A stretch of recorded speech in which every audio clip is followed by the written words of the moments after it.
கிறிஸ்துவுக்குள் பிரியமானவர்களே, இந்த நாளிலும் கர்த்தருடைய சத்தம் என்ற தொலைக்காட்சி நிகழ்ச்சிக்கு உங்களை அன்புடன் வரவேற்கின்றோம். இந்த நாளிலும் வேதாகமத்தில் இருந்து ஒரு வசனத்தை பிரசங்கித்து உங்களுக்காக ஜெபிக்க விரும்புகிறோம். ஆதியாகமம் 15ஆம் அதிகாரம் 1வது வசனத்தை வாசிக்கலாம். ஆதியாகமம் 15வது அதிகாரம். இந்த காரியங்கள் நடந்த பின்பு கர்த்தருடைய வார்த்தை ஆபிரகாமுக்கு தரிசனத்திலே உண்டாகி அவர் ஆபிரகாமே நீ பயப்படாதே நான் உனக்கு கேடகமும் உனக்கு மகா பெரிய பலனுமாய் இருக்கிறேன் என்றார். அல்லேலூயா. ஒரு கருத்தை நாம் இதில் தியானிக்க போகிறோம். இந்த காரியங்கள் நடந்த பின்பு கர்த்தர் இரவு தரிசனத்தில் ஆபிரகாமிடத்தில் வந்து, ஆபிரகாமே பயப்படாதே, நான் உனக்கு யாரா இருக்கிறேன்? கேடகமாய் இருக்கிறேன். Fear not, Abraham, I am thy shield. நான் உனக்கு கேடகமாய் இருக்கிறேன் என்று ஆண்டவர் சொல்வதை பார்க்கிறோம். ஆபிரகாம் இந்த இடத்திலே ஏன் பயந்தார் என்றால், 14ஆம் அதிகாரத்திலே ஸ்தோத்திரம், வேதாகமத்திலும் உலக சரித்திரத்திலும் நடந்த முதல் யுத்தத்தை குறித்து சொல்லப்பட்டிருக்கிறது. யுத்தம் என்ற வரலாறில் முதலாவது எழுதப்பட்ட அல்லது முதலாவது ரெக்கார்ட் சரித்திரத்திலும் வேதாகமத்திலும் சொல்லப்பட்டிருக்கின்ற முதல் வார். ஸ்தோத்திரம், அது ஒரு இப்பொழுது இருக்கக்கூடிய உலக வாரை போல ஒரு பக்கம் 4 நாடுகள், இன்னொரு பக்கம் 5 நாடுகள் சேர்ந்து உப்பு கடலாகிய சித்திம் பள்ளத்தாக்கிலே அந்த யுத்தம் நடக்கிறது. அம்ராபேல், ஆரியோக், கெதர்லா கோமேர், ஸ்தோத்திரம், திதியா. அதாவது இந்த ராஜாக்கள் பெயர்கள்லாம் நமக்கு படிக்கிறது கொஞ்சம் கஷ்டமாக இருந்தாலும் 2 குரூப் சண்டை போடுறாங்க. இந்த கெதர்லா கோமேரை சேவித்ததான சோதோமின் ராஜா, கோமராவின் ராஜாக்கள் எல்லாம் 12 வருஷம் சேவித்து, இனி நாங்கள் உமக்கு கப்பம் கட்ட மாட்டோம்னு சொல்லி ஒரு குழப்பம் பண்ணதுனால கூட்டாக சேர்ந்து பயங்கரமாக யுத்தம் நடக்கிறது. இந்த யுத்தத்திலே ஸ்தோத்திரம், அம்ராபேல், அதாவது பாபிலோனுடைய அந்த ராஜாவின் ஒரு சேனை ஜெயிக்கிறது. இந்த சோதோம், கோமரா இப்படிப்பட்ட எல்லா தேசத்தின் ஆடு மாடு மிருகஜி எல்லாவற்றையும் கொள்ளையடித்து விட்டு போய்விட்டார்கள். சோதோமிலே லோத்து குடியிருக்கிறான், அவனையும் பிணை கைதிகளாக பிடித்து கொண்டு போய்விட்டார்கள். இந்த செய்தி ஆபிரகாமுக்கு வருகிறது. ஒருடைய ஆபிரகாம் என்னுடைய சகோதரனுடைய குமாரனை என்ற ஆவேசத்தில் தன்னோடு இருந்த ஒரு 318 வேலையாட்களோடு சேர்ந்து அங்கே பின்தொடர்கிறான். தொடர்ந்து அவன் அந்த 4 ராஜாக்களின் சேனைகளையும் முறியடித்து லோத்துவின் குடும்பத்தையும் அவர்கள் சிறை பிணைக்கைதிகளாய் பிடித்து சென்ற அத்தனை பேரையும் திரும்ப கொண்டு வருகிறான். இது கர்த்தர் அவனுக்கு கொடுத்த வெற்றி. 318 பேரோடு சேர்ந்து 4 நாட்டினுடைய ராஜாக்களையும் அவருடைய சேனைகளையும் அவன் முறியடித்து வருகிறான். வந்து அவன் ஸ்தோத்திரம் தன்னுடைய இடத்துக்கு வந்து விட்டான். அப்பொழுது அவனுக்கு ஒரு பயம் உண்டாகுது. நாம் இந்த தேசத்தில் பரதேசி, நாம் ஒரு ராஜா கிடையாது, நமக்கு படை பலம் கிடையாது. ஆபிரகாமுக்கு இந்த இடத்துல ஆண்டவர் ஒரு தேசத்தை கொடுக்கல, அவர்கள்லாம் ராஜாக்கள், நாம் ஒரு பரதேசியாய் இங்கே தங்கியிருக்கிறோம். பட் இவர்களெல்லாம் மீண்டும் ஒருமித்து நமக்கு எதிராக கூடி வந்தால் என்ன நடக்கும்? நம்மையும் நம்முடைய ஸ்தோத்திர மனைவி நம்மை சேர்ந்த எல்லாரையும் அழித்து விடுவார்களே என்று அவனுக்குள்ளே உள்ளத்துக்குள்ள ஒரு பயம் ஏற்பட்டது. இதை கண்ட ஆண்டவர், இதை உணர்ந்த ஆண்டவர் ஸ்தோத்திரம் ஆபிரகாமிடத்தில் வந்து, ஆபிரகாமே நீ என்ன செய்யாத, பயப்படாதே, அவர்கள் உனக்கு எதிராக வந்தாலும் அல்லது வர திட்டமிட்டாலும் வருவார்கள் என்று நீ நினைத்தாலும் நீ ஒன்றுக்கும் பயப்படாத, நான் உனக்கு கேடகமாய் இருக்கிறேன் என்று சொன்னார். சொன்ன ஆண்டவர் சொன்னபடியே அவனுக்கு கேடகமாக இருந்தார். வேதத்தில் வாசிக்கையில் ஆண்டவர் சொன்னபடி God was his shield to him as he had promised. ஆண்டவர் அவனுக்கு சொன்னபடி அவனுக்கு ஆண்டவர் யாரா இருந்தாரு? கேடகமாய் இருந்தார். அந்த 4 ராஜாக்களும் திரும்ப அவனுக்கு எதிராக வந்ததாகவும் அவனோடு யுத்தம் செய்ததாகவும் வேதத்தில் எழுதப்படவில்லை. ஆபிரகாமுடைய சரித்திரம் எழுதப்பட்டிருக்கிறது. தொடர்ந்து அவன் வாழ்ந்தான். அல்லேலூயா. The Lord had silenced the kings. அந்த ராஜாக்களை கர்த்தர் அடக்கினார். They did not come against him again. மீண்டும் அவர்கள் அவனுக்கு எதிராக என்ன செய்யல? வரவில்லை. பின்பு நீங்கள் வேதத்தில் வாசிக்கும் போது 20ஆம் அதிகாரத்தை எடுத்துக்கொண்டால் 20ஆம் அதிகாரத்திலே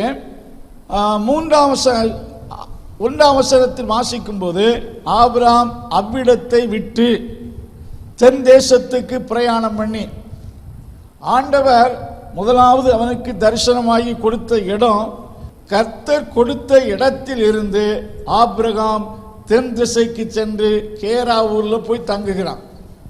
எப்பொழுதெல்லாம் தேவ பிள்ளைகள் கர்த்தருடைய சித்தத்தை விட்டு விலகிறார்களோ அங்கே அன்னெசரியான பிரச்சனைகள் சந்திக்கிறார்கள். ஆபிரகாம் அவ்விடம் விட்டு தென் தேசத்துக்கு பிரயாணம் பண்ணி, ஸ்தோத்திரம், காதேசுக்கும் சூருக்கும் நடுவாக கேராவூரிலே தங்கினான். கேராவூர் என்று சொல்லும்போது அது எகிப்துக்கு செல்லக்கூடிய ஒரு பார்டர். அந்த இடத்திலே அவன் sojourn or dwelt at that area. அவன் அங்கே தங்கி இருக்கையில் அந்த தேசத்தின் ராஜாவுக்கு ஒரு செய்தி வருகிறது. ஒரு நாடோடி வந்திருக்கிறான், ஸ்தோத்திரம், அவனுடைய மனைவி ரொம்ப அழகா இருக்கிறான் என்ற கருத்துக்கள் சொல்லப்படுகிறது. உடனடியாக அவன் ஆளை அனுப்பி சாராளை தன் வீட்டுக்கு அழைக்கிறான். அவன் கெட்ட நோக்கத்தோடு அவளை அழைக்கிறான்.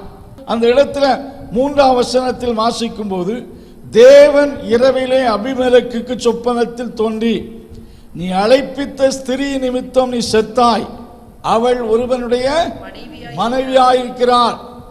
If you would touch her, you would die. நீ அவளை தொட்டால் தொடுவாய், நீ அவளை தொட்டால் செத்தாய், செத்து போவாய் என்று கர்த்தர் அவனுக்கு சொப்பனத்தில் தோன்றுகிறார். ஏனென்றால் அவள் ஒருவனுடைய she is a man's wife. God did not suffer him to touch her. அந்த இடத்துல ஆண்டவர் தான் அவனுக்கு, அவன் குடும்பத்துக்கு, அவன் கேராறு ஊருக்கு சென்றாலும் ஆண்டவர் சொன்னபடி அவனுக்கு கேடகமாய் இருந்தார். ஆண்டவர் அங்கே கேடகமாய் இல்லாதிருந்தால் சாராளை அவன் பிரித்திருப்பான், சாராளை அவன் தீட்டுப்படுத்தியிருப்பான். ஆபிரகாம் உயிருக்கு கூட தீங்கு உண்டாயிருக்கலாம். ஆண்டவர், நீங்கள் வேதத்தில் ஆபிரகாமுடைய தொடர் லைஃபை நீங்க பார்த்தீங்கன்னா 127வது வயதில் சாராள் மரிக்கிறாள். ஆபிரகாம் 175 வயதிலே மரிக்கிறார். சாராள் மரித்த பின்பும் ஒரு 35 ஆண்டுகளுக்கு மேலாக ஆபிரகாம் வாழ்ந்திருக்க வேண்டும். அந்த காலகட்டத்திலே அபிமெலேக் ஏனென்றால் ஆடு மாடு மேய்க்கக்கூடிய இடங்கள்ல எத்தனை பிரச்சனைகள் வந்திருக்கலாம். வேதத்தில் எழுதப்படாவிட்டாலும் பல பிரச்சனைகள் அவனுக்கு வந்திருக்கலாம். எல்லா பிரச்சனையிலும் அவன் மனைவி கூட இருந்த போதும் அவனுக்கு, என்றால் அவனுக்கு இதுவரைக்கும் தேசம் சொந்தமாக கொடுக்கல, நாடோடியாய்த்தான் இருக்கிறான், சோஜனராக இருக்கிறான், பரதேசியா இருக்கிறான். சில பிரச்சனைகள் அவனுக்கு வந்திருக்கலாம். எல்லாவற்றிலும் கர்த்தர் அவனுக்கு கேடகமாயிருந்தார். கேடகம் என்பது ஒரு டிஃபென்சிவ் வெப்பன். ராஜாக்கள் யுத்தத்துக்கு செல்லும் போது கையில் பட்டயம், தாக்கும் ஆயுதம். எதிரிகளிடத்திலிருந்து வரக்கூடிய ஆயுதங்கள் தீப்பந்தமாயிருந்தாலும் ஈட்டியாயிருந்தாலும் கற்களாயிருந்தாலும் எதிரிகளிடத்திலிருந்து வரக்கூடிய ஆயுதங்களை தடுத்து நிறுத்த பயன்படுத்தப்பட்ட ஒன்றுதான் கேடகம். அது பல ஸ்தோத்திரம் சிறிதாகவும் பெரிதாக இருக்கு. எப்படியும் டிஃபென்சிவ் வெப்பன், ப்ரொடெக்டிவ் வெப்பன், பாதுகாக்கும் ஆயுதம். ஆண்டவர் சொன்னாரே, ஆபிரகாமே பயப்படாதே, நான் உனக்கு யாரா இருக்கிறேன்? கேடகமா இருக்கிறேன். The same God says to us, அதே கர்த்தர் சொல்லுகிறார், நான் உங்களுக்கு யாரா இருக்கிறேன்? கேடகமாக விசுவாசத்தையும் பல காரியத்தை நமக்கு கொடுத்த அது வேற. ஆண்டவரே நமக்கு கேடகமாய் இருப்பது ஆச்சரியம். God himself sealed to his people. தேவனே தம்முடைய ஜனத்துக்கு கேடகமாயிருப்பார், இருக்கிறார். ஆபிரகாமுக்கு தேவனே கேடகமாயிருந்தார். ஆபிரகாமிடத்தில் ஒரு கேடகத்தை கொடுத்து உன்னை தடுத்து நிறுத்தி விசுவாசத்தை கொண்டு பாதுகாத்துக்கொள்ள, அது ஒரு அனுபவமாயிருந்தாலும் கர்த்தரே கேடகமாயிருந்து இந்த ஆபிரகாமை எப்படி பாதுகாத்தாரோ அதுபோல தேவன் நமக்கு அடைக்கலமும் கேடகமாய் இருக்கிறார். தேவன் நமக்கு கேடகமாய் இருக்க வேண்டும் என்றால் ஒரு 4 வசனத்தை விரைவாக வாசிக்க விரும்புகிறேன். உபாகமம் 33:29 மோசே இஸ்ரவேல் ஜனங்களை பார்த்து சொல்லுகிறார், ரட்சிக்கப்பட்ட ஜனமே உனக்கு ஒப்பானவன் யார்? அந்த வசனம் வாசிங்க. இஸ்ரவேலே நீ பாக்கியவான், கர்த்தரால் ரட்சிக்கப்பட்ட ஜனமே, கர்த்தரால் ரட்சிக்கப்பட்ட ஜனமே உனக்கு ஒப்பானவன் யார்? உனக்கு ஒப்பானவன் யார்? உனக்கு சகாயம் செய்யும் கேடகமும், உனக்கு சகாயம் செய்யும் கேடகம் அவரே. ஆண்டவர் யாருக்கு கேடகமாயிருக்கிறார்? To whom God is sealed. யாருக்கு தேவன் கேடகமாயிருக்கிறார் என்றால் to the people saved by the Lord. கர்த்தரால் மீட்கப்பட்ட மக்களுக்கு ஆண்டவர் கேடகமாயிருக்கிறார். உலகத்தில் there are 2 type of people இருக்கிறாங்க. கர்த்தரால் மீட்கப்பட்டவர்கள், கர்த்தரால் மீட்கப்படாதவர்கள். ரட்சிக்கப்பட்டவர்கள், ரட்சிக்கப்படாதவர்கள். உலக பார்வையிலே மக்களை பல வகையில் பிரித்திருக்கிறார்கள். ஏழைகள், பணக்காரர்கள், படித்தவர்கள், படியாதவர்கள். இது ஒன்று. இன்னும் ஜாதி அடிப்படையிலே மக்களை பல நிலையில் பகுத்து பிரித்து காண்பிக்கிறார்கள். ஆண்டவருடைய வசனத்தின்படி பார்க்கும்போது ரட்சிக்கப்பட்டவர்கள், ரட்சிக்கப்படாதவர்கள். ரட்சிக்கப்பட்டவர்கள் பாக்கியவான்கள். ரட்சிக்கப்பட்டவர்களுக்கு கர்த்தரே கேடகமாயிருப்பார். கர்த்தருடைய தூதன் அல்ல. ஸ்தோத்திரம். கர்த்தர் கேடகமாய் இருக்கும்போது அவர்களை காக்க எந்த விதத்திலும் எந்த மனிதனையும் எந்த ஆயுதத்தையும் ஆண்டவர் பயன்படுத்தலாம். ரட்சிக்கப்பட்ட ஜனத்துக்கு கர்த்தர் கேடகமாய் இருக்கிறார். அல்லேலூயா. நிறைய பேர் ரட்சிப்பின் அனுபவத்தை உடையவர்களாக இருக்கிறோம். நிறைய பேர் நான் அடிக்கடி சொல்வது போல ரட்சிக்கப்பட்ட கூட்டத்தில் ரட்சிக்கப்படாதவர்கள் பலர் இருக்கிறார்கள். ரட்சிக்கப்பட்டவர்களைப் போல எண்ணிக்கொள்ளுகிறார்கள். உண்மையாக கிறிஸ்துவிடத்தில் பாவத்துக்காக அறிக்கை செய்து பாவ மன்னிப்பை பெற்று ரட்சிக்கப்பட்டவர்களுக்கு ஆண்டவர் அடைக்கலமாயிருக்கிறார். 2வது ஒரு வசனம் வாசிங்க. சங்கீதம் 18:30. தேவனுடைய வழி உத்தமமானது, கர்த்தருடைய வசனம் புடமிடப்பட்டது, தம்மை நம்புகிற அனைவருக்கும் அவர் கேடகமாய் இருக்கிறார். தம்மை நம்புகிற அனைவருக்கும் the word of God say, கர்த்தருடைய வார்த்தை எப்படிப்பட்டது? புடமிடப்பட்டது.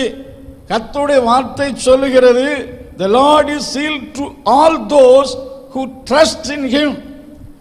அவரை நம்புகிற அனைவருக்கும், சிறியவராயிருந்தாலும் சரி, வாலிபராயிருந்தாலும் சரி, ஸ்தோத்திர வயோதிபராயிருந்தாலும் சரி, யார் யார் அவரை நம்புகிறார்களோ, அவரை நம்புகிற காலத்தில், அவரை நம்பும் போது, once upon time I have trusted God, அது அந்த காலம். நம்புகிறவர்களுக்கு கர்த்தர் யாரா இருக்கிறார்?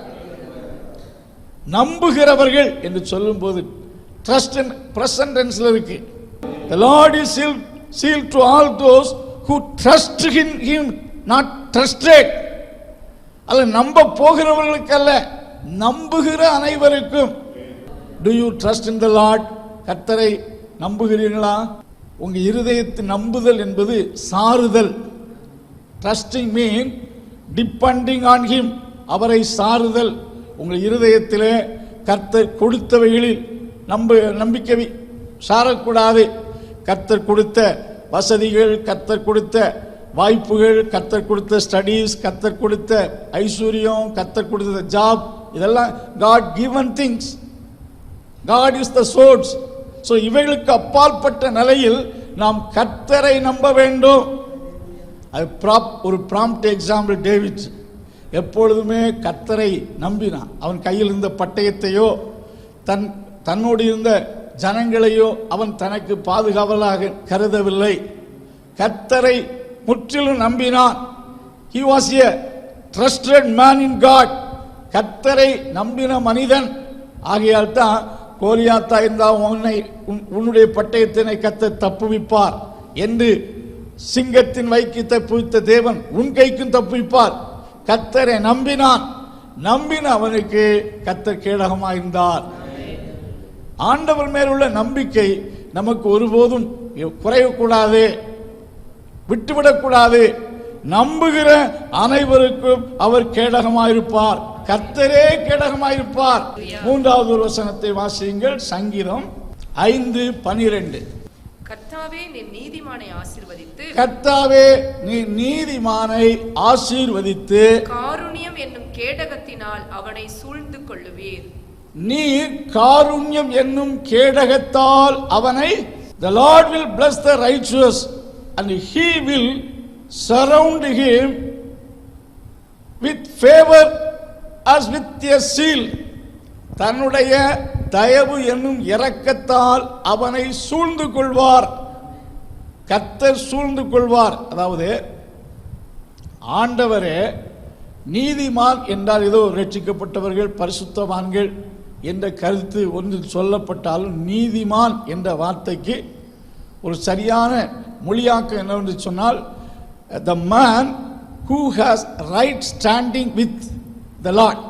கர்த்தரோடு அனுதினமும் சரியான உறவில் நிலைத்திருக்கிறவன் நீதிமான். The righteous man has right standing with God.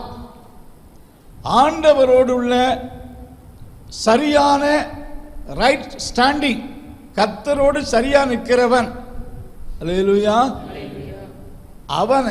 அவனுக்கு ஆண்டவரே அவனை கேடகத்தினால சூழ்ந்து கொள்வார். ஆண்டவர் கேடகமாய் இருக்கிறவர்.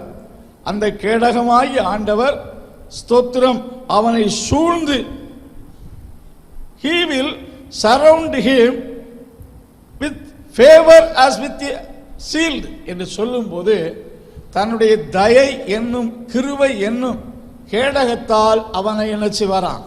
பைபிள் வசனம் உண்டு, கர்த்தருக்கு பயந்திருக்கிறவனையோ கிருபை சூழ்ந்து கொள்ளும். ஆண்டவர் கிருபை என்னும் ஒரு ஷீல்டை, அவர்தான் தயை, அவனை சூழ்ந்து கொள்வார் என்றால் வடக்கிலிருந்து தெற்கிலிருந்து கிழக்கிலிருந்து ஈஸ்டிலிருந்து எந்த நிலையில் இருந்து எந்த விதமான தாக்குதல் வந்தாலும் அவனை தாக்காதபடிக்கு, ஒரு கோழி தன் குஞ்சுகளை தன் செட்டைக்குள் எப்படி அணைத்து பருந்துக்கும் மிருகங்களுக்கும் விலைக்கு காக்க அப்படியே செட்டைக்குள் வைக்க அணைத்துக் கொள்வது போல எந்த சைடிலிருந்து எந்த ஆபத்து வந்தாலும் ஆண்டவர் அவனை பறந்து காக்கிற பட்சியை போல என்ன செய்வாராம். அப்படி என்றால் மெயின்டெனிங் குட் ரிலேஷன்ஷிப் வித் அவர் காட் இஸ் எவ்வளவு எசென்சியல். ஒவ்வொரு நாளும் ஆண்டவரோடு உள்ள ஒரு ஸ்பெஷல் ஐக்கியம் நமக்கு தேவை. எவ்வளவு பிஸி டைமாக இருந்தாலும் சரி, எவ்வளவு ஸ்தோத்திரம் முக்கியமான சூழ்நிலையாக இருந்தாலும் சரி, ஆண்டவரோடு உள்ள ஒரு பிரேயர் என்பது எப்பொழுதுமே முழங்கால் படிட்டு ஒரு இடத்துல அப்படியே முழங்கால் ஜெபிப்பது மட்டும்தான் பிரேயர் அல்ல. ஸ்தோத்திரம், wherever you go you can pray. எங்கு சென்றாலும் ஸ்டாண்டிங் வித் காட் என்று சொல்லும்போது இருதயத்தில் தேவனோடு பேசுதல். காரில் போகும்போது நீங்கள் கர்த்தரோடு உள்ள அந்த ஸ்தோத்திரம் ஐக்கியத்தை காக்க முடியும். அடிக்கடி ஜெபித்தல், அந்த அனுபவம் உள்ளவர்களுக்கு கர்த்தர் கேடகமாய் இருக்கிறார். இறுதியாக ஒரு வசனத்தை வாசிங்க. நீதிமொழிகளின் புஸ்தகம் 30:5. தேவனுடைய வசனம் எல்லாம் புடமிடப்பட்டவைகள், தம்மை அண்டிக் கொள்ளுகிறவர்களுக்கு அவர் கேடகமானவர். தம்மை அண்டிக் கொண்டவர்களுக்கு, அண்டிக் கொள்ளுகிறவர்களுக்கு, he is shield to those who take refuge in him.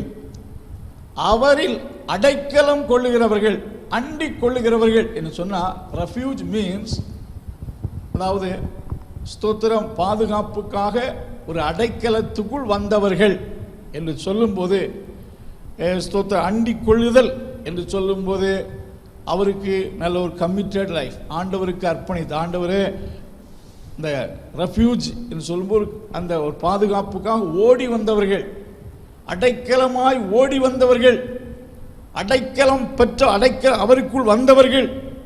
He is sealed to all those who take refuge in him. அவரை அண்டிக் கொண்ட அத்தனை பேருக்கு அவர் யாரா? கேடகமாயிருக்கிறார்.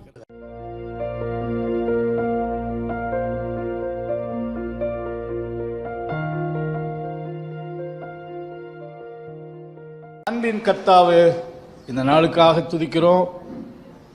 இந்த கொடுக்கப்பட்ட இந்த வார்த்தைகள் நம்முடைய பிள்ளைகளுக்கு ஆசீர்வாதமாக இருப்பதாக, இந்த வாரத்தின் நாட்கள் ஆசீர்வாதமாக இருப்பதாக, ஆண்டவருடைய கிருபை யாவரோடு இருப்பதாக. இயேசுவின் நாமத்தில் ஜெபங்கள் நல்ல பிதாவே.